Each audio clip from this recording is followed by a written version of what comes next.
శుభం ఒక మంచి సినిమా. సినిమా మండి సినిమాని మీరందరూ చూసే ఉంటారు. కరోనా టైంలో చాలా పెద్ద హిట్ అయింది. ఓటీటీలో రిలీజ్ అయ్యే సినిమా. ఆ సినిమాని డైరెక్ట్ చేసిన ప్రవీణ కండ్రిగుల గారే ఈ సినిమాకు కూడా డైరెక్షన్ చేశారు. శుభం సినిమా కథ చాలా రిలేటబుల్‌గా మిడిల్ క్లాస్ మెంబర్స్ అందరికి చాలా దగ్గరగా ఉంటుంది బ్రదర్. విశాఖపట్నం దగ్గర భీమిలి అనే ఊర్లో ఒక ముగ్గురు ఫ్రెండ్స్, చాలా క్లోజ్ ఫ్రెండ్స్ ఉంటారు. ఈ క్లోజ్ ఫ్రెండ్స్ లైఫ్‌లో ఒక పెద్ద కష్టం అనేది వచ్చింది. ఈ కష్టం ఎందుకొచ్చింది? అసలు ఈ కష్టం వీళ్ళకొక్కరికేనా? ఊరందరి సమస్య అని వీళ్ళు తెలుసుకుంటారు. దీన్ని ఎలా అధిగమించారు అనేదే కథ. నేనిక్కడ ఎక్కడే గాని మీకు ఏ చిన్న పాయింట్ గూడా రివీల్ జేయట్లేదు. ఎందుకంటే ఇది మీరు సర్ప్రైజింగ్‌గా థియేటర్‌లోనో చూస్తేనే మీకు ఆ థ్రిల్ అనేది, ఆ ఎక్స్‌పీరియన్స్ అనేది కలుగుతుంది గాబట్టి. ఫన్నీ మూమెంట్స్ చాలా ఉంటాయి ఈ సినిమాలో.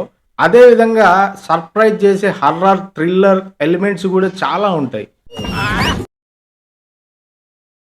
చాలా సర్ప్రైజింగ్‌గా అనిపిచ్చింది ఫ్రెండ్స్ ఈ సినిమా చూస్తున్నప్పుడు. ఎందుకంటే ఇంత చిన్న బడ్జెట్‌లో ఇంత బాగా మంచి సినిమా తీయగలమా అని నాకు చాలా వెరీ సర్ప్రైజింగ్‌గా అనిపిచ్చింది. సినిమాకి బడ్జెట్ కంటే కంటెంట్ ముఖ్యం అని చెప్పి మళ్ళీ ఈ సినిమా ఇంకోసారి ప్రూవ్ చేసింది.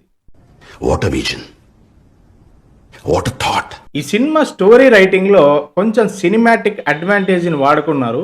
ఈ ముగ్గురు ఫ్రెండ్స్ సమస్యని సాల్వ్ చేసేటప్పుడు ఒక డెసిషన్ అనేది తీసుకుంటారు. వీళ్ళు తీసుకున్న ఆ డెసిషన్ అంత కన్వీనియన్సింగ్‌గా అనిపించలేదు. కానీ మనం స్టోరీలో ఇన్వాల్వ్ అయిపోయిన తర్వాత ఈ విషయాన్ని పెద్దగా పట్టించుకోము. స్టోరీ మీదనే అలా రన్ అయిపోతూ ఉంటాము ఈ స్క్రీన్ ప్లే మీద. సమంత గారు ఈ సినిమాలో ఒక క్యారెక్టర్ ప్లే చేశారు.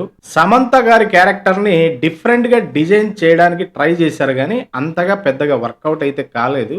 అన్నట్టు ఈ సినిమాని ప్రొడ్యూస్ చేసింది కూడా సమంత గారే. ఈ సినిమా యాస్పైరింగ్ ఫిల్మ్ మేకర్స్‌కి మాత్రం ఖచ్చితంగా కొత్త ధైర్యాన్ని అయితే ఇస్తది. ఎందుకంటే ఇంత లో బడ్జెట్‌లో మన దగ్గర కంటెంట్ ఉంటే మనం ఖచ్చితంగా ఒక సినిమాని బ్రహ్మాండంగా తీయగలము అని చెప్పేసి. చిన్న సినిమాయే కదా అని చిన్న చూపు చూడకుండా మీరు దయచేసి ఇలాంటి సినిమాల్ని, ఇలాంటి మంచి చిన్న సినిమాల్ని థియేటర్‌లో చూసి ఎంకరేజ్ చేస్తే మరింత మంది కొత్త డైరెక్టర్లు, కొత్త కంటెంట్లు ఖచ్చితంగా పుట్టుకొనొస్తాయి. Please encourage in theatres. చిన్న సినిమాల్ని థియేటర్‌లో ఎంకరేజ్ చేయండి.